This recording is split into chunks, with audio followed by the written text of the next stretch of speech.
ഈ ജ്യോതിഷം, പൂജ, ഈ രണ്ട് മേഖലകളിലേക്കുള്ള കടന്നുവരവ് എങ്ങനെയായിരുന്നു? ജ്യോതിഷം പൂജ പൂജയാണ് പ്രധാനമായിട്ടും കുടുംബപരമായിട്ടൊക്കെ പോയിരുന്നത്. അതിൽ നിന്ന് ജ്യോതിഷത്തിലേക്ക് കടന്നത് എല്ലാം എൻ്റെ ക്യൂരിയോസിറ്റിയുടെ ബേസിലാണ് ഞാൻ പോയിട്ടുള്ളത്. ബാക്കി എല്ലാ കാര്യങ്ങൾക്കും നമ്മുടെ ബിസിനസ്സിലുള്ള ഒരുപാട് ചെയ്ത കാര്യങ്ങളായാലും ഈ ജ്യോതിഷം പൂജയായാലും ക്യൂരിയോസിറ്റി ബേസ് ചെയ്ത് പോയതാ. ഇപ്പൊ പൂജ കാര്യങ്ങളൊക്കെ ഫാമിലി പരമായി ഉണ്ടെങ്കിലും ചോദ്യം ചെയ്തുകൊണ്ടാണ് ഞാൻ ഇതിന്റെ പിന്നാലെ ചെന്നത്. അപ്പോൾ തറവാട്ടിൽ പൂജ നടക്കുമ്പോഴായാലും അവിടെ നമ്മൾ തറവാട്ടമ്പലത്തിലെ പരിപാടികൾക്കൊക്കെ തുള്ളൽ പരിപാടി കാര്യങ്ങളൊക്കെ കാണാം. ഇതിലൊക്കെ എത്ര യാഥാർത്ഥ്യമുണ്ട്, അപ്പൊ ഇതിനൊന്നും എനിക്ക് കൃത്യമായ ഉത്തരം കിട്ടുന്നില്ല. അങ്ങനെ ഞാൻ അന്വേഷിച്ച് പോവാണ്. നമുക്കൊരു കാര്യം സംശയം വരുമ്പോ ഇത് തട്ടിപ്പാണോ നുണയാണോ ശരിയാണോ എന്നൊന്നും പുറത്തുനിന്ന് കണ്ട് പറയരുതല്ലോ. അങ്ങനെ ഞാൻ പഠിച്ചു പോയി. ഒരുപാട് പേരെടുത്ത് ചെന്ന് അന്വേഷിച്ച് നടന്ന് പഠിച്ച് അങ്ങനെ ഉത്തരങ്ങൾ ഓരോ സ്ഥലത്തുനിന്നും കുറച്ച് ലഭിച്ച് അങ്ങനെ ഇത് എന്തൊക്കെയാണെന്ന് മനസ്സിലാക്കുന്ന സാഹചര്യം വന്നിട്ടാണിത്. അതിനുശേഷമാണ് പൂർണ്ണമായി വിശ്വസിക്കുന്നത് തന്നെ. അതുവരെ പഠിച്ചു എന്നുണ്ടെങ്കിലും എനിക്ക് അപ്പോഴും സംശയമാണ് ഇത് എന്താണ്. അങ്ങനെ എൻ്റെ ഗുരുനാഥുണ്ട്, ചങ്ങമ്പള്ളി കളരി രാവണിക്കുറുപ്പ് ഗുരുക്കൾ എന്നാണ് അദ്ദേഹത്തിന്റെ പേര്. 50-ലധികം ക്ഷേത്രങ്ങളെ തന്ത്രിയാണ്. അപ്പൊ അദ്ദേഹത്തിന്റെ അടുത്ത് ചെന്ന് എത്തിപ്പെട്ടതിന് ശേഷം എനിക്ക് എൻ്റെ ഉണ്ടായിരുന്ന പ്രധാനപ്പെട്ട എല്ലാവിധ ചോദ്യങ്ങൾക്കുള്ള ഉത്തരങ്ങൾ ലഭിച്ചു. അതിനുശേഷമാണ് അദ്ദേഹത്തിൽ നിന്നാണ് പിന്നെ പൂജയുടെ എല്ലാവിധ കാര്യങ്ങളും മുഴുവനായിട്ടുള്ള കാര്യങ്ങളും പഠിച്ചത്. അതിനുശേഷം ജ്യോതിഷം അദ്ദേഹത്തിന്റെ അടുത്ത് തന്നെ ഇപ്പോഴും പഠിച്ചു കഴിഞ്ഞു എന്നല്ല, ഇപ്പോഴും പഠിച്ചുകൊണ്ടിരിക്കുകയാണ്. ഇനിയും ഒരുപാട് സംശയങ്ങൾ ഉള്ളിലുണ്ട്. അതിന്റെ പിന്നാലെ അന്വേഷണത്തിലാണ്. അങ്ങനെയാണ് ഞാൻ ഇത് ജ്യോതിഷം പൂജ ഇതിലേക്ക് എത്തിപ്പെട്ടത്. ക്യൂരിയോസിറ്റിയുടെ പേരിലാണ് ഇപ്പോഴും അതിന്റെ പിന്നാലെ ഇങ്ങനെ നിന്നുകൊണ്ടിരിക്കുന്നത്. അപ്പൊ നമുക്ക് ഈ പൂജയായിട്ട് ബന്ധപ്പെട്ട് തന്നെ ചോദിക്കാൻ, ഇപ്പൊ ഏതൊക്കെ പൂജാവിധികളാണ് ഇപ്പൊ നമ്മൾ മെയിനായിട്ട് ചെയ്തുകൊണ്ടിരിക്കുന്നത്? എന്റെ ഗുരുനാഥൻ ഈ ക്ഷേത്ര പ്രതിഷ്ഠകൾ തന്ത്രിയാണെന്ന് പറഞ്ഞല്ലോ. അദ്ദേഹത്തിന്റെ കൂടെ പ്രതിഷ്ഠാ കാര്യങ്ങൾക്കൊക്കെ ഞാനൊരു 30-ലധികം ക്ഷേത്രങ്ങളിലേക്കൊക്കെ ഞാൻ കൂടെ പോയിട്ടുണ്ട് അദ്ദേഹത്തിന്റെ കൂടെ. അതെല്ലാം ചെയ്തിട്ടുണ്ടായിരുന്നു. പിന്നീട് കൂടുതലായിട്ടും വീട്ടിലുള്ള പൂജകൾ കുറച്ചുണ്ട്. കളരി ബേസ്ഡ് ആയിട്ടുള്ള കളരിയിലുള്ള പൂജകളൊക്കെ കുറേ ഉണ്ട്. പിന്നെ അതുകൂടാതെ ഹോമങ്ങളും ഇതിൽ പൂജകൾ തന്നെ ഒരുപാട് വ്യത്യാസമുണ്ട്. അതായത് പല രീതികളുണ്ട്. ഇപ്പൊ നമ്മൾ പൊതുവെ എല്ലാവരും പൂജ എന്ന് പറയുമ്പോൾ പൂണിലിട്ട ഒരാൾ വന്ന് ബ്രാഹ്മണ പൂജ ചെയ്യുന്നതാണ് കാണുന്നത്. എന്നാൽ അത് മാത്രമല്ല, പൂജയിൽ തന്നെ മലബാര രീതിയിലുള്ള പൂജകൾ, കൗള രീതിയിലുള്ളത്, ശാക്തേയ രീതിയിലുള്ളത്, പിന്നെ വൈദിക രീതി പറഞ്ഞാൽ നമ്മൾ ബ്രാഹ്മണ പൂജ, ശാക്തേയം, വാമാചാരം, അങ്ങനെയുള്ള ഒരുപാട് രീതിയിലുള്ള പൂജാ സിസ്റ്റങ്ങളുണ്ട്. അപ്പോൾ പ്രധാനമായിട്ടും നമ്മൾ ഒരാളുടെ അടുത്തേക്ക് അവരുടെ തറവാട്ട് ബന്ധപ്പെട്ട് തറവാട്ടമ്പലത്തിലൊക്കെയുള്ള പൂജയ്ക്ക് പോകുമ്പോൾ അവിടുത്തെ ദേവത എന്താണ്, അവിടെ എന്ത് പൂജയാണെന്ന് മനസ്സിലാക്കി ആ രീതിയിലുള്ള പൂജ നടത്താനായിട്ടാണ് ശ്രമിക്കേണ്ടത്. അപ്പം അങ്ങനത്തെ ഉള്ള കാര്യങ്ങളാണ് പ്രധാനമായിട്ടും നോക്കുന്നത്. പിന്നെ ഉള്ളതാണ് ഈ എല്ലാ തരത്തിലുള്ള ഹോമങ്ങളും കാര്യങ്ങളൊക്കെ പരിഹാരം എന്നുള്ള രീതിയിലുള്ളത് ചെയ്യുന്നുണ്ട്. നേരത്തെ പറഞ്ഞല്ലോ 30-ലധികം പ്രതിഷ്ഠകളിൽ അതിന് വഹിക്കാനായിട്ട് സാധിച്ചിട്ടുണ്ട്. അപ്പൊ അതിൽ ഏതെങ്കിലും ഒരു പ്രഷ്യസ് ആയിട്ട് മനസ്സിൽ ഇപ്പോഴും ഓർത്ത് വെക്കുന്ന എന്തെങ്കിലും ഒരു മൊമെന്റ് അങ്ങനെ എന്തെങ്കിലും? നശിച്ചു കിടന്നിരുന്നതോ ഒക്കെ ആയിട്ടുള്ള ഒരുപാട് ക്ഷേത്രങ്ങൾ പുനരുദ്ധാരണത്തിനൊക്കെ ഗുരുനാഥന്റെ കൂടെ പോയിട്ടുണ്ട്. അപ്പൊ അവിടെ ഒന്നിലെ കുറെ വർഷമായിട്ട് അടഞ്ഞു കിടന്നായിരിക്കാം. ചിലപ്പോൾ സാമ്പത്തികമായിട്ടോ അല്ലെങ്കിൽ ആ തറവാട്ടില് ആർക്കെങ്കിലുമൊക്കെ നോക്കാൻ വയ്യാതെ അവസാനിപ്പിച്ച് പോയതായിരിക്കാം. അതുമല്ലെങ്കിൽ അവർക്ക് ഇതിനോടുള്ള വിശ്വാസം എല്ലാം പോയി വേണ്ടെന്നൊക്കെ തോന്നിയായിരിക്കാം. അങ്ങനെ പുനരുദ്ധാരണപരമായിട്ട് പോയിട്ടുള്ള ക്ഷേത്രങ്ങളാണ് കൂടുതൽ സ്വാധീനിച്ചിട്ടുള്ളത്. എന്തുകൊണ്ടെന്ന് വെച്ചാൽ അപ്പൊ അവർക്ക് ഈ ക്ഷേത്രം എന്താണ്, എങ്ങനെ പൂജ ഒന്നും അറിയില്ല. എങ്ങനെയോ നമ്മുടെ അടുത്ത് എത്തിപ്പെട്ടു. ഗുരുനാഥന്റെ അടുത്ത് പ്രതിഷ്ഠ കാര്യങ്ങളൊക്കെ പറഞ്ഞിട്ടുണ്ടായിരിക്കും. അപ്പൊ നമ്മൾ ചെന്ന് എല്ലാം കൃത്യമായി ചെയ്തതിന് ശേഷം അപ്പൊ അവിടെ പ്രതിഷ്ഠ കഴിഞ്ഞ് കഴിയുമ്പോൾ അവിടത്തെ ഉള്ള പ്രധാന ദേവതയോ അല്ലെങ്കിൽ ഏതെങ്കിലും ഒരു മുത്തശ്ശൻ ഉണ്ടായിരിക്കും. അവിടുത്തെ തറവാട്ടിൽ ആരെങ്കിലും ദേഹത്ത് പെട്ടെന്ന് കയറിയിട്ട് ആള് വന്നിട്ട് നമ്മൾ അനുഗ്രഹിച്ചൊക്കെ പറയണൊക്കെ കേട്ടിട്ടുണ്ട് ഒരുപാട്. അവര് നിങ്ങൾ വന്ന് ഇവിടെ ചെയ്ത എല്ലാ കാര്യങ്ങളും ചെയ്ത് നല്ല രീതിയിലൊക്കെ എത്തിച്ചു, ഞങ്ങളെ അനുഗ്രഹിക്കുന്ന രീതിയിലൊക്കെ സംസാരിച്ചു. അത് ഭയങ്കര ഒരു പുണ്യമായിട്ട് തോന്നിയിട്ടുണ്ട്. ഇന്നത്തെ ഒരു യുവതലമുറയില് കൂടുതൽ ആൾക്കാരുണ്ട് ഏത്തിസ്റ്റ് ആയിട്ടുള്ള ഒരു കമ്മ്യൂണിറ്റി ഫോളോ ചെയ്യുന്നത്. ശരിക്കും ദൈവം ഉണ്ടോ? ഈ ഏത്തിസ്റ്റ് എന്ന് പറയുമ്പോൾ ഞാൻ ഒരിക്കലും അതിനെതിരല്ല. കാരണം ഞാൻ കൂടുതലായിട്ടും നമുക്ക് ഇപ്പോ വൈശാഖൻ തമ്പി എന്ന് പറഞ്ഞ ഒരാളുണ്ട്, ഒരു പ്രഗത്ഭനായിട്ടുള്ള ഒരാളാണ്. കുറെ ഇന്റർവ്യൂകളിലൊക്കെ കാണാം. പിന്നെ രവിചന്ദ്രൻ എന്ന് പറഞ്ഞൊരു പ്രൊഫസർ ഉണ്ട്. ഒരു വീഡിയോകളൊക്കെ ഒരുപാട് കാണും. പക്ഷെ എനിക്ക് ഏറ്റവും കൂടുതൽ ഇഷ്ടപ്പെട്ട് താല്പര്യമായത് ഈ വൈശാഖ തമ്പി എന്ന് പറഞ്ഞ ആളെയാണ്. ഏത്തിസ്റ്റ് ആവാം. അദ്ദേഹം ഏത് രീതിയിലാണ് ഏത്തിസത്തെ കാണുന്നത്, എങ്ങനെയാണ് ബാക്കിയുള്ള കാര്യങ്ങളെ അദ്ദേഹം കണ്ട് മനസ്സിലാക്കണത്, ആ രീതിയിൽ പോണത് വളരെ നല്ലതാണ്. പക്ഷേ അതല്ലാത്തൊരു ഏത്തിസ്റ്റ് എന്ന് പറഞ്ഞാൽ അവരുടെ ലക്ഷ്യം മതങ്ങളെ കുറ്റം പറയുക, മതങ്ങളെ പുച്ഛിക്കുക, കളിയൊക്കെ അവരെതിരെ പറയുക, ഒരു വല്ലാത്തൊരു ഹെയ്റ്റ് കാണിക്കലായിട്ടാണ് ബാക്കിയുള്ള ഏത്തിസ്റ്റുകൾ കാണിക്കുന്നത്. വിവരം നല്ല രീതിയിൽ ഏത്തിസ്റ്റ് എന്താണെന്ന് മനസ്സിലാക്കിയവരല്ല, അവർ സയൻസിന്റെ പിന്നാലെയാണ് ഫുള്ള് പോണേ. അപ്പൊ ഇപ്പൊ സയൻസിൽ പൂർണ്ണമായിട്ടെല്ലാം കണ്ടുപിടിച്ചില്ല എന്ന് പറയണു, നമുക്കിപ്പോൾ ഉത്തരം കിട്ടാതുണ്ട്. അതുപോലെ തന്നെ മതങ്ങളിലും എല്ലാം മുഴുവൻ കണ്ടുപിടിച്ചു എന്ന് പറയാൻ പറ്റില്ല, ഉത്തരം കിട്ടാത്ത പലതും ഇതിലുണ്ട്. അപ്പൊ ഈ മതങ്ങളിൽ തന്നെ എന്ത് ആണ് ഇതിൽ നിന്ന് ഉദ്ദേശിച്ചെന്ന് ചോദിക്കുന്ന സമയത്ത് പ്രധാനമായിട്ടും നമ്മളെ എങ്ങനെ ജീവിക്കണം, എന്ത് ലൈഫ് സ്റ്റൈലിൽ നല്ല രീതിയിൽ ഒരു നല്ല മനുഷ്യനായി പോകും, എന്ത് വേണം എന്നാണ്. എല്ലാ മതങ്ങളും നമുക്ക് പറയാൻ പറ്റില്ല, നല്ലൊരു ലൈഫ് സ്റ്റൈലിന് വേണ്ടിയാണ് പറയണേ.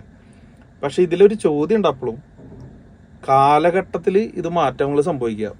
നമ്മളിപ്പോ ഒരു 5000 വർഷത്തിന് മുമ്പത്തെ ഗ്രന്ഥോ 1000 വർഷത്തിന് മുമ്പത്തെ ഗ്രന്ഥം എടുത്ത് അത് തന്നെ ഇപ്പൊ എന്നെ ഫോളോ ചെയ്യണമെന്ന് പറഞ്ഞാൽ ശരിയല്ല. കാരണം ഒരുപാട് മാറ്റങ്ങൾ സംഭവിക്കേണ്ട കാലഘട്ടങ്ങളുണ്ട്. ഇപ്പൊ നമുക്ക് പൂജയിലായാലും പണ്ട് കാലത്ത് പറഞ്ഞ രീതിയിലൊന്നും ഇപ്പൊ ചെയ്യാൻ പറ്റുന്നില്ല, കാലത്തിനനുസരിച്ച് അതിൽ മാറ്റങ്ങൾ വരുത്തിയില്ലേ. അപ്പൊ അതിൽ പറഞ്ഞ ഗ്രന്ഥങ്ങൾ പറഞ്ഞ കൃത്യം ചെയ്യണമെന്നില്ല. അപ്പൊ നമ്മള് നിയമങ്ങൾ, ഇപ്പൊ വിവാഹത്തിന്റെ നിയമം ഇപ്പൊ എവിടെയാണ് കിടക്കണത്, പണ്ട് കാലത്ത് ഏതായിരുന്നു നിയമം? അതുപോലെ ദേശവും കാലവും അനുസരിച്ച് നിയമങ്ങൾ, സാഹചര്യം അനുസരിച്ച് നിയമങ്ങൾ മാറിക്കൊണ്ടിരിക്കുകയാണ്.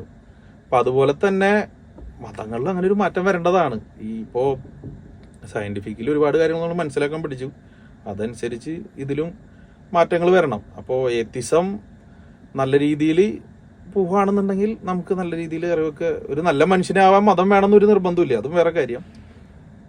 ഏത് രീതി വേണമെങ്കിലും തിരഞ്ഞെടുത്ത് നല്ല രീതിയിൽ മുന്നോട്ട് പോവാം. പക്ഷെ നമ്മൾ എല്ലാത്തിനും ചോദ്യം ചെയ്തുകൊണ്ടിരിക്കുക എന്നാണ് എൻ്റെ ഒരു അഭിപ്രായം. നമ്മളിപ്പോൾ മതത്തിലായാലും ഏറ്റവും പ്രശ്നം കണ്ടിട്ടുള്ളത് എന്ത് വായിച്ചോ എന്ത് കേട്ടോ കണ്ണടച്ച് വിശ്വസിക്കുക എന്നുള്ളതാണ്. പക്ഷെ അങ്ങനെയല്ല വേണ്ടത്.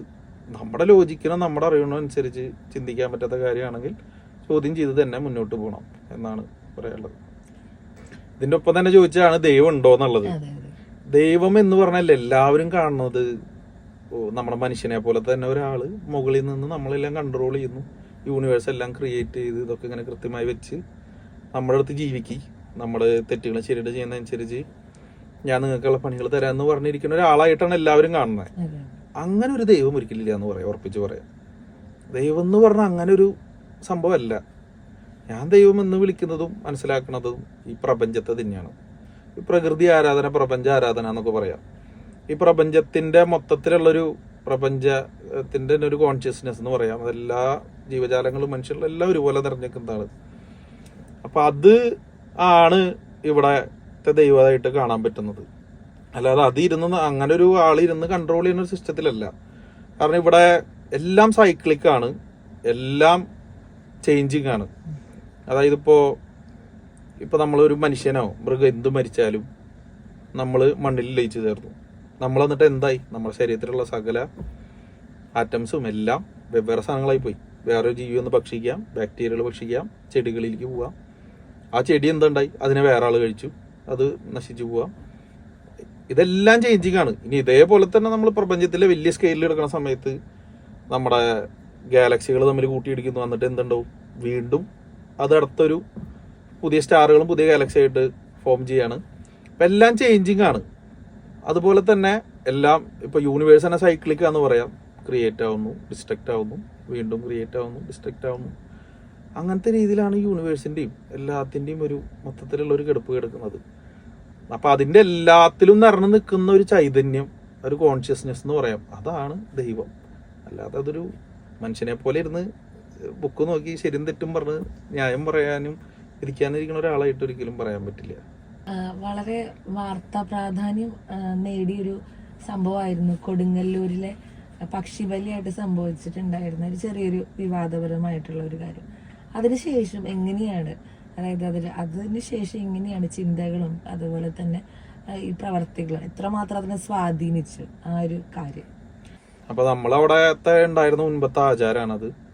അപ്പൊ ഇപ്പോഴത്തെ സാഹചര്യത്തിൽ നിയമം കൊണ്ട് പറ്റില്ല എന്നുണ്ടെങ്കിലും നമ്മളൊരു സാഹചര്യത്തിൽ അങ്ങനെ ഭഗവതിയോടുള്ള ഒരു സ്നേഹം കൊണ്ട് ചെയ്തതാണ്. അപ്പൊ അതിന്റെ പേരിൽ കേസും കുറച്ച് പ്രശ്നങ്ങളൊക്കെ വന്ന് ന്യൂസിലൊക്കെ ഒരുപാട് വന്ന്. പക്ഷെ അന്നാണ് മനസ്സിലാകുന്നത്, ഇപ്പോ പ്രശ്നങ്ങൾ ഉണ്ടായതും എന്നെ ബാധിച്ചിട്ടില്ല, എന്നെ ഇമോഷണലി ഒരു തരത്തിൽ എനിക്കൊരു ബാധിക്കൊന്നും ഉണ്ടായിട്ടില്ല. കാരണം എന്ത് വന്നാലും പ്രശ്നമില്ല എന്നുള്ള രീതിയിൽ തന്നെയായിരുന്നു നിന്നിരുന്നത്. പക്ഷെ നമ്മുടെ കൂടെയുള്ള ആളുകളും സപ്പോർട്ട് ചെയ്യേണ്ട ആളുകളും എല്ലാം, പ്രത്യേകിച്ച് രാഷ്ട്രീയപരമായിട്ടുള്ള ചില പാർട്ടികളിൽ നിന്നും ചില ആളുകളിൽ നിന്നൊക്കെ വല്ലാത്ത രീതിയിലുള്ള ഒരു എതിർപ്പും അങ്ങനത്തെ പ്രശ്നങ്ങളൊക്കെ വന്നിട്ടുണ്ട്. അപ്പൊ അതൊന്നും അത്ര ഒരു സുഖമായിട്ട് തോന്നിയില്ല. കാരണം എന്തുകൊണ്ട് സെലക്റ്റീവായി ഈ ഒരു കാര്യത്തിന് മാത്രം ഇങ്ങനെ എതിർത്ത് പ്രശ്നം ഉണ്ടാക്കുന്നു? ഇത് ഒന്നില്ലെങ്കിൽ ഇത് എന്താണെന്ന് ചിന്തിക്കുക, ആലോചിക്കുക ചെയ്യാതെ പ്രതികരിക്കുന്നതായിരിക്കാം. വിശദമായിട്ട് കാര്യം എന്താണെന്ന് മനസ്സിലാക്കാൻ ശ്രമിച്ചിരുന്നു എന്നുണ്ടെങ്കിൽ, കാരണം ബാക്കി എവിടെയൊക്കെ ബലികൾ നടക്കുന്നു, ഏതൊക്കെ സംസ്ഥാനങ്ങളിൽ നടക്കുന്നു, കേരളത്തിൽ എവിടെയെല്ലാം നടക്കുന്നു, അതിനൊന്നും പ്രശ്നമില്ല, ഇവിടെ മാത്രം എന്തുകൊണ്ട് പ്രശ്നമാവുന്നു, അങ്ങനെയൊക്കെ ചിന്തിച്ചുകൊണ്ട് ഒരാൾ ഇതിനെ അന്വേഷിക്കാൻ നിന്നാൽ ഒരിക്കലും അവർക്ക് ഇതിനെ എതിർക്കാൻ പറ്റില്ല. അപ്പോൾ അങ്ങനെ കുറച്ച് വിഷയങ്ങളുണ്ടായി. അത് എന്നെ പേഴ്സണലി വേറെ വിഷയമൊന്നും ഉണ്ടായിട്ടില്ല, എനിക്കതൊന്നും ഇമോഷണലി ഒന്നും പ്രശ്നമായിട്ട് വന്നിട്ടില്ല. ഇതിനോട് ബന്ധപ്പെടുത്തി എന്ന് ചോദിക്കുകയാണ്. അപ്പോൾ ഇന്നത്തെ ഒരു തലമുറ തീർച്ചയായിട്ടും ഇങ്ങനത്തെ, അതായത് ഇങ്ങനത്തെ കസ്റ്റമർ പ്രാക്ടീസസിനെ ഒരു അന്ധവിശ്വാസമായിട്ടും അല്ലെങ്കിൽ തട്ടിപ്പായിട്ടോ അല്ലെങ്കിൽ ഒരു ഈവൽ പ്രാക്ടീസസ് ഒക്കെ ആയിട്ടാണ് അഡ്രസ്സ് ചെയ്യുന്നത്. അതിനോട് എന്താണ് പറയാനുള്ളത്? ഇപ്പൊ ഈ പൂജ ഈ കാര്യങ്ങളൊക്കെയാണ് തട്ടിപ്പ് എന്നുള്ള രീതിയിലൊക്കെ പറയുന്നത്. ഇതിന്റെ ഒന്ന് പ്രധാനമായിട്ടും നമ്മൾ ക്യൂരിയോസിറ്റി വേണം, ഇത് എന്താണെന്ന് അറിയാൻ ശ്രമിക്കണം, എന്നിട്ട് ലോജിക്കലി നോക്കി ഇത് ശരിയാണോ തെറ്റാണോ അങ്ങനെ വേണം അഭിപ്രായം പറയാം. അപ്പൊ ഇതില് ആളുകൾ തെറ്റിദ്ധരിച്ച് വെച്ചിരിക്കുന്ന ഒരു കാര്യം, പ്രധാനമായിട്ട് 33 കോടി ദൈവങ്ങൾ, ഇത്രയധികം പ്രതിഷ്ഠകൾ, ഇവരൊക്കെ ദൈവങ്ങളാണോ, ഇതെന്ത് ഇത്രയധികം ദൈവം എന്നാണ് ആളുകളുടെ ചോദ്യവും ചിന്തയും. അതാണ് പ്രധാനമായിട്ടുള്ളൊരു തെറ്റ്. ഇത് ദൈവമായിട്ടല്ല, ദേവത എന്നാണ് പറയാ. അപ്പൊ ദേവത എന്ന് പറയുന്നത് ഗുണങ്ങളുള്ള, അതായത് സ്വാത്വിക, രാജസിക, താമസിക ഗുണങ്ങളുള്ള ഒരു ഇതാണ്. അപ്പൊ അതിന് നെഗറ്റീവായിട്ടാണെങ്കിലും പോസിറ്റീവായിട്ടാണെങ്കിലും സമ്മിശ്രമായിട്ടാണെങ്കിലും ഒക്കെ പ്രവർത്തിക്കാൻ പറ്റുന്നതാണ്. അതാണ് ദേവത. അല്ലാതെ അതിന് അൺലിമിറ്റഡ് എനർജി, അൺലിമിറ്റഡ് പവർ ഉണ്ടെന്നോ എന്തും സാധിക്കുമെന്നോ അങ്ങനെയൊന്നല്ല. ഇതിന്റെ ഉദ്ദേശശുദ്ധിയും ഇത് എന്തുകൊണ്ട് ഋഷിമാരൊക്കെ ഇങ്ങനെ വെച്ചു എന്നുണ്ടെങ്കിൽ, നമുക്ക് നമ്മുടെ ജീവിതം ഒരു മുന്നോട്ട് നല്ല രീതിയിൽ കൊണ്ടുപോകാനും അതിനുള്ള ഒരു സപ്പോർട്ട്, സഹായകരം, ഒരു കോൺഫിഡൻസ്, പവർ, ശക്തി, ചൈതന്യം എന്നൊക്കെ വേണമെങ്കിൽ പറയാവുന്ന രീതിയിൽ ഉള്ളൊരു കാര്യങ്ങളാണ് ഇതെല്ലാം. നമുക്ക് ആത്മവിശ്വാസം കൂട്ടാനും നമുക്ക് ഒരു ധൈര്യം നൽകാനും നമുക്കുള്ള കൂടുതൽ സപ്പോർട്ടും കാര്യങ്ങൾക്കൊക്കെ ഉള്ളതാണ്. അപ്പൊ അതാണ് ഇതിനെ മൊത്തത്തിൽ ഒന്ന് പറയുകയാണെന്ന് തന്നെ പറയാം. ഇനി അതല്ലാതെ ഇത് വെറുതെ എടുത്ത് കാണിച്ചു കൂട്ടാണെന്ന് ചോദിച്ചാൽ, ഇതിന്റെ കുറച്ച് ഉള്ളിലേക്ക് വരുന്ന സമയത്ത് ഇത് ഈ കുറച്ച് എനർജി ബേസ്ഡ് ആയിട്ടുള്ള കാര്യങ്ങളാണ്. നമ്മൾ ഒരു പൂജ ചെയ്യണ ഒരാളോ അവരൊക്കെ ഉപാസന കാര്യങ്ങളൊക്കെ ചെയ്യും. അപ്പോൾ അവര് മന്ത്രജപവും കാര്യങ്ങളൊക്കെ അവരുടെ ശരീരത്തിലെ എനർജി കൂട്ടുകയാണ് ചെയ്യുക.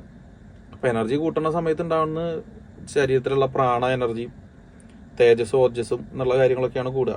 അപ്പൊ അതിനുവേണ്ടി ജപിക്കുന്ന സമയത്ത് നമ്മുടെ കുണ്ടലി എനർജി ഉണരാണ് ചെയ്യുക. ആ ഉണർന്ന എനർജി, അതേ എനർജി തന്നെയാണ് നമ്മൾ നമ്മുടെ ശരീരത്തിൽ നിന്നായാലും പ്രപഞ്ചത്തിൽ നിന്നായാലും ഒക്കെ നിറഞ്ഞിരിക്കുന്നത്. അത് ആവാഹിച്ചിട്ടാണ് ഈ പ്രതിഷ്ഠയിലേക്ക് ആകുന്നത്. അപ്പൊ ഇത് എന്തുകൊണ്ടെന്ന് ചോദിച്ചാൽ, എല്ലാ ജനങ്ങൾക്കും ഇതുപോലെ സ്വയമായി സ്വന്തം ശരീരത്തിൽ ഈ കുണ്ടലി എനർജി ഉണർത്താൻ പറ്റിയെന്ന് വരില്ല. അവർക്ക് സ്വന്തമായ ആത്മീയ രീതിയിലേക്ക് എത്താൻ പറ്റിയെന്ന് വരില്ല. അങ്ങനെ പറ്റാത്തവർക്ക് എന്തിനെ ആശ്രയിക്കണം? ഇതുപോലുള്ള വിഗ്രഹങ്ങളും പ്രതിഷ്ഠകളെയും ആശ്രയിക്കേണ്ടി വരും. അപ്പോൾ ഒരിക്കലും ഇപ്പോൾ നമ്മൾ ഒരു വളരെ സന്യാസിമാരായ രീതിയിലുള്ള ആൾക്കാരോ നല്ല ആത്മീയമായിട്ട് സ്വന്തം ആത്മീയമായി മുന്നേറിക്കൊണ്ടിരിക്കുന്ന ആളുകൾ ക്ഷേത്രത്തിൽ തൊഴാൻ പോകുന്നത് അധികം കാണില്ല. കാരണം അവർക്ക് എങ്ങനെ അവരുടെ ശരീരത്തിൽ തന്നെ ഈ ചൈതന്യത്തെ ഉണർത്താം, എങ്ങനെ അത് നല്ല രീതിയിൽ കൊണ്ടുപോകാമെന്ന് വ്യക്തമായി മനസ്സിലാക്കിയിട്ടുണ്ട്. അപ്പൊ അവർ അതിന്റെ ആവശ്യമില്ല എന്നുള്ളതാണ്. പക്ഷെ സാധാരണക്കാർക്ക് എത്ര പേർക്ക് അത് പറ്റും? അപ്പൊ അവർക്ക് വേണ്ടിയിട്ടാണ് ഇതൊരു എനർജി സ്റ്റോറേജ് ഒരു സ്ഥലമാണെന്ന് നമുക്ക് പറയാം. നമ്മൾ ബാറ്ററിയിലോ ഒക്കെ ഇലക്ട്രിസിറ്റി സ്റ്റോർ ചെയ്യണ പോലെ തന്നെ ഒരു ചൈതന്യം സ്റ്റോർ ചെയ്ത് വെച്ച് വരണവർക്ക് അത് ട്രാൻസ്ഫർ ആവാനായിട്ടുള്ളൊരു ഏരിയ ആയിട്ട് പറയാം.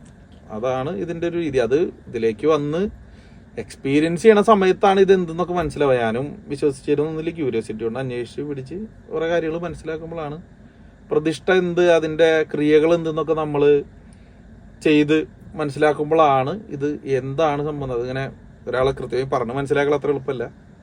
അങ്ങനെയാണ് ഇതിന്റെ കാര്യങ്ങൾ. ഭൂമിയിൽ നിന്ന് ലക്ഷക്കണക്കിന് ദൂരം ദൂരത്ത് കിടക്കുന്ന ഈ ഗ്രഹങ്ങൾ എങ്ങനെയാണ് ഒരു മനുഷ്യന്റെ ജീവിതത്തെ സ്വാധീനിക്കുന്നത്. ഇതേപോലെ തന്നെ ഒരുപാട് വർഷങ്ങൾക്ക് മുൻപ് നമ്മൾ രേഖപ്പെടുത്തപ്പെട്ട ആ വിധികൾ, അതായത് ജ്യോതിഷ സംബന്ധമായിട്ടുള്ള ആ ഒരു വിധികൾ എങ്ങനെയാണ് അതായത് ഇന്നും അതിന് പ്രാധാന്യമുള്ളത്. ജ്യോതിഷം എന്ന് പറഞ്ഞാൽ ഇത് ആളുകൾ കൂടുതൽ തെറ്റിദ്ധരിക്കാനുള്ള കാരണം, ഒന്ന് കൃത്യമായി ജ്യോതിഷം എന്താണെന്ന് പറഞ്ഞു കൊടുക്കാൻ വിവരമില്ലാത്ത ആളുകൾ ഉണ്ടായിപ്പോയതും, പിന്നെ തെറ്റായ രീതിയിലുള്ള പ്രവചനങ്ങളും പ്രഡിക്ഷനുകളും പറഞ്ഞ് പോണതുകൊണ്ടാണ്. ജ്യോതിഷം എന്തിന് എന്ന് ചോദിച്ചാൽ ഒരാൾക്കുള്ള ജീവിതത്തിന്റെ വഴികാട്ടിയാണ്, മാർഗനിർദ്ദേശം കൊടുക്കാനുള്ള ഒരു സാധനം, പ്രോബബിലിറ്റി പറഞ്ഞു കൊടുക്കാനുള്ള കാര്യമാണ്. ഇപ്പോൾ ജ്യോതിഷത്തിൽ കൂടെ ഉള്ളത് നമ്മൾ പൊതുവെ ചെയ്യുന്നത്, ഒന്ന് ജാതകം പരിശോധിക്കും, അയാളുടെ ജീവിതത്തിലുള്ള കാര്യങ്ങൾ പറഞ്ഞു കൊടുക്കും, അദ്ദേഹത്തിന്റെ ഇപ്പോൾ കവടി പ്രശ്നം വെച്ചിട്ട് അദ്ദേഹത്തിന് വരാതിരിക്കുന്ന കാര്യങ്ങൾ അങ്ങനത്തെ രീതിയിൽ പറഞ്ഞു കൊടുക്കലാണ്. അപ്പൊ ഇതിൽ പറഞ്ഞു കൊടുക്കുമ്പോൾ എന്ത് എന്ന് വെച്ചാൽ, ഇത് പറഞ്ഞു കൊടുക്കേണ്ട രീതി ഒന്ന് അവരുടെ കോൺഫിഡൻസിനെ ഉയർത്തണം. ഇതൊരു സൈക്കോളജിക്കലും കൂടി ഡീൽ ചെയ്യേണ്ട ഒരു കാര്യമാണ്. കോൺഫിഡൻസ് ഉയർത്തലാണ്. അപ്പോൾ ഇത് എങ്ങനെ വർക്ക് ചെയ്യും എന്നുള്ളത് അടുത്തതിൽ പറയാം. ഇതിപ്പോൾ ഒരാൾക്ക് അപകടം വരാതിരിക്കുകയാണ്, നമ്മൾ അഷ്ടമത്തിൽ ഗുളികം കണ്ടു, ഇത്ര നാൾക്കുള്ളിൽ ഒരു അപകടം. അപ്പോൾ നമ്മൾ നോക്കുന്ന സമയത്ത് അദ്ദേഹം വാഹനത്തിൽ നന്നായി പോണ ആളാണ്, മദ്യപിക്കുന്ന ആളാണ്, നമ്മൾ അദ്ദേഹത്തിൻ്റെ ജീവിത രീതി കൂടി നോക്കണം. അപ്പോൾ നമ്മൾ അദ്ദേഹത്തോട് പറയേണ്ടത്, നിങ്ങൾ വാഹനം മദ്യപിച്ച് ഓടിക്കരുത്, നിങ്ങൾ ലോങ് ഡ്രൈവുകൾ ബൈക്കിൽ പോകരുത്, ഒരു അപകട സാധ്യത ഇത്ര സമയത്തിൽ വരുന്നുണ്ട്, അപ്പം അത്ര നാൾ നിങ്ങളൊന്ന് ശ്രദ്ധിക്കുക, മാക്സിമം ട്രെയിനിലോ ഫ്ലൈറ്റിലോ അങ്ങനെയുള്ള യാത്രകൾ ചെയ്യുക, അല്ലെങ്കിൽ ബസ്സുകൾ, കാരണം ബൈക്കിലെ യാത്രകളാണല്ലോ ആക്സിഡന്റ് കൂടെ ഉണ്ടാകുക. അപ്പോൾ അങ്ങനെ സാഹചര്യം അനുസരിച്ച്, ഇതിപ്പോൾ കുറേ വർഷം മുമ്പ് നമുക്ക് ബൈക്കും ട്രെയിനും ബസ്സും പറയാൻ പറ്റില്ല, നമുക്ക് അപ്പോൾ കാളവണ്ടിയോ നടന്നു പോക്കൊക്കെ ഉള്ളൂ. അപ്പോൾ ദേശകാലാന്തരങ്ങളിൽ മാറ്റങ്ങൾ സംഭവിക്കും, അതനുസരിച്ച് ഇതൊക്കെ ഒന്ന് ശ്രദ്ധിക്കുക, ഇങ്ങനത്തെ രീതിയിൽ പോവുക, പേടിക്കൊന്നും വേണ്ട, ഇതൊക്കെ ചെയ്താൽ പ്രശ്നങ്ങളൊന്നും ഉണ്ടായിട്ട് മുന്നോട്ട് പോകാം, ഇത്ര ശ്രദ്ധിച്ചാൽ മതി. അപ്പം ഇങ്ങനെ അഡ്വൈസ് കൊടുത്ത് ആളെ നല്ല രീതിക്ക് വിടുക എന്നുള്ളതാണ് ജ്യോതിഷത്തിന്റെ ഉദ്ദേശം. അപ്പം ഇത് 100% ആക്യുറസി ആണെന്ന് ചോദിച്ചാൽ അല്ല എന്ന് പറയാം. കാരണം ഇതിൽ കാലഘട്ടങ്ങൾ വരേണ്ട മാറ്റമുണ്ട്. പിന്നെ ഇത് ശരിക്കും പറഞ്ഞാൽ ഒരു കണക്കാണ്, ആസ്ട്രോണമി വെച്ചിട്ടുള്ള രീതിയിലുള്ളൊരു കണ്ടുപിടിച്ച രീതിയാണ്.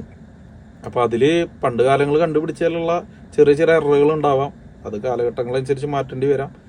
ഈ ശരിക്കും പറഞ്ഞാൽ ഇപ്പോഴത്തെ കാലഘട്ടത്തിൽ എല്ലാവരും കൂടി ഒന്നിച്ച് ഇത് വലിയൊരു രീതിയിൽ നമുക്കൊരു 100%, 99% ആക്യുറസിയിൽ എത്തിക്കാൻ നമ്മളെ കൊണ്ട് സാധിക്കും. അപ്പം ഇത് എങ്ങനെയാണ് ഇത് ഗ്രഹങ്ങൾ സ്വാധീനിക്കുന്നത് എന്ന് ചോദിക്കുമ്പോൾ, ഗ്രഹങ്ങൾ ഒരിക്കലും മനുഷ്യനെ സ്വാധീനിച്ച് നമ്മുടെ ജീവിതം, എല്ലാവരും പറയുന്നതാണ് ഈ ചൊവ്വിരുന്ന് എങ്ങനെ നമ്മുടെ കല്യാണം മുടക്കണമെന്ന്. അതാണ് പ്രശ്നം. ഗ്രഹങ്ങൾ ഒരിക്കലും മനുഷ്യനെ സ്വാധീനിക്കുന്നില്ല. ഈ ജ്യോതിഷം വർക്ക് ചെയ്യുന്നത് എങ്ങനെയാണെന്നുണ്ടെങ്കിൽ, ഒരു പണ്ട് കാലഘട്ടങ്ങളിൽ ഇതിൻ്റെ ഒരു പാറ്റേൺ കണ്ടുപിടിക്കുകയാണ്. ഇപ്പം നമ്മൾ ചുറ്റുള്ള ഈ സയൻസ് എന്ന് പറഞ്ഞാൽ എന്താ, ചുറ്റുള്ള പാറ്റേൺ കണ്ടുപിടിക്കില്ല. ഇപ്പം മഴ വരുന്ന സമയത്ത് എങ്ങനെയാണ് മുൻപ് മനസ്സിലാക്കുക, മഴ വരുന്ന സമയത്ത് കാർമേഘം വരും, തണുത്ത കാറ്റ് വരും, അങ്ങനെയുള്ള കാര്യങ്ങൾ കൊണ്ട് മനസ്സിലാക്കിയിട്ട് മഴ വരാറായി നമുക്ക് മനസ്സിലാക്കാം. പക്ഷെ അങ്ങനെ വരുമ്പോഴെല്ലാം മഴ പെയ്യുന്ന നിർബന്ധമുണ്ടോ, കാർമേഘം നീങ്ങിപ്പോവാം. എന്നാൽ ഇപ്പോഴത്തെ രീതിയിലോ നമുക്ക് സാറ്റലൈറ്റുകളുണ്ട്, സാറ്റലൈറ്റ് ഉപയോഗിച്ചിട്ട് പ്രഡിക്ഷൻ നടത്താം, അതിനും ആക്യുറസി ഉണ്ടോ, ഇല്ല. അപ്പം ഇത് എന്താണ്, ഒരു പാറ്റേൺ, ഒരു സൂചന, അത് റിപ്പീറ്റഡ് ആയിട്ട് ഏതൊക്കെ രീതിയിൽ സംഭവിക്കുന്നു എന്ന് അനലൈസ് ചെയ്ത് അതിൻ്റെ പ്രോബബിലിറ്റി, ഇത്ര പ്രോബബിലിറ്റി ഉണ്ട് മഴ പെയ്യാൻ, ഇത് ഒരു എക്സാമ്പിളാണ്. ഇങ്ങനത്തെ രീതിയിലാണ് നമ്മളെല്ലാം നോക്കി കണ്ടുപിടിക്കുന്നത്. അപ്പോൾ അതുപോലെ തന്നെ പണ്ട് കാലഘട്ടങ്ങളിൽ നൂറുകണക്കിനോ ആയിരക്കണക്കിനോ ജന്മസമയവും ആ സമയത്തെ ഗ്രഹങ്ങളുടെ പൊസിഷനും വെച്ച് പണ്ടത്തെ പല ആളുകളും സ്റ്റഡി നടത്തി. അവർ ഇപ്പോൾ പറഞ്ഞാൽ PhDക്ക് റിസർച്ച് നടത്തുന്ന പോലെ തന്നെ ഈ ഒരാളുടെ ജീവിതത്തിൽ ഉണ്ടാകുന്ന കാര്യങ്ങളെല്ലാം നോട്ട് ചെയ്ത് ഈ ഗ്രഹങ്ങൾ ഈ പൊസിഷനിൽ വരുമ്പോൾ ഇതൊക്കെ മാറുന്നുണ്ടോ എന്നൊക്കെ നോക്കി അതിലൊരു പാറ്റേൺ അവർ കണ്ടുപിടിച്ചു. ആ പാറ്റേൺ കണ്ടുപിടിച്ചിട്ട് ഒരു പ്രോബബിലിറ്റി ഇങ്ങനെയുള്ള കാര്യങ്ങൾക്ക് ഉണ്ട് എന്ന് മനസ്സിലാക്കിയിട്ട് കണ്ടുപിടിച്ചൊരു സംഭവമാണ് ഇത്. ഇത് കൂടാതെ തന്നെ ഇത് പല കാലഘട്ടങ്ങളിൽ അപ്ഡേഷൻ നടന്നിട്ടുണ്ട്.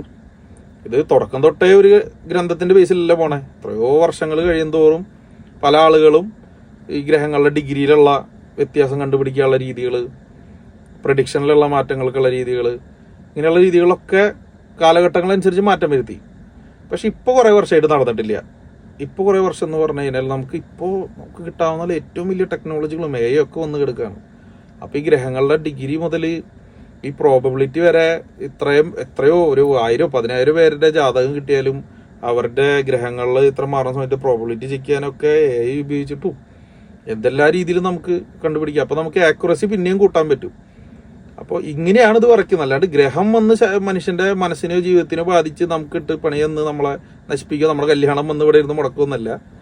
ഇത് ഇങ്ങനെ ഒരു പാറ്റേൺ കണ്ടുപിടിച്ചു ഇങ്ങനെ നടക്കുന്നത്. അതിപ്പോൾ ഇവിടെ ഹിന്ദുയിസത്തിൽ മാത്രമല്ല, എത്രയോ രാജ്യങ്ങളിൽ എത്രയോ ഇതിൽ വെസ്റ്റേൺ ആസ്ട്രോളജി ഉണ്ടല്ലോ, അവരൊക്കെ ഈ പാറ്റേൺ കണ്ടുപിടിച്ചിട്ടുണ്ട്. എല്ലാത്തിലും ബേസിക് ആയിട്ടുള്ള ഒരു പാറ്റേൺ ഒരേപോലെയൊക്കെ ആണെങ്കിലും കുറച്ച് ഡീറ്റെയിൽ ആയിട്ട് പോണ സമയത്താണ് പല പല മാറ്റങ്ങൾ വരുന്നത്. അപ്പോൾ ഒരു പ്രപഞ്ചത്തിൽ നടക്കണ പാറ്റേൺ കണ്ടുപിടിക്കുക എന്നുള്ളതാണ് മെയിൻ. അങ്ങനെ കണ്ടുപിടിച്ചൊരു സംഭവമാണ്, അല്ലാതെ ഗ്രഹങ്ങൾ ഒരിക്കലും മനുഷ്യനെ ബാധിക്കത്തില്ല. ഈ ജ്യോതിഷം ഒരു പ്രോബബിലിറ്റി ആയിട്ടാണല്ലോ പറയുന്നത്. അപ്പോൾ അതിനെങ്ങനെയാണ് ഒരു മനുഷ്യൻ്റെ ജന്മഫലത്തെയും അതേപോലെ തന്നെ വാരഫലത്തെയും മാറ്റാനായിട്ട് സാധിക്കുന്നത്? പ്രധാനമായിട്ടും നമ്മുടെ കോൺഫിഡൻസ് ആണല്ല, നമ്മുടെ മനസ്സിൻ്റെ ആത്മവിശ്വാസം, ധൈര്യം, അതാണ് നമ്മൾ മുന്നോട്ട് നയിക്കുന്നത്. ഇപ്പോൾ നമ്മൾ ജോത്സ്യൻ്റെ അടുത്തേക്ക് നിങ്ങളൊരു വീക്കായിട്ടുള്ള ഒരാളാണ്, എന്തും കേട്ട് പേടിക്കണ ഒരാളാണ് എന്നുണ്ടെങ്കിൽ നിങ്ങൾ ഒരിക്കലും ജോത്സ്യൻ്റെ അടുത്ത് പോകരുത്.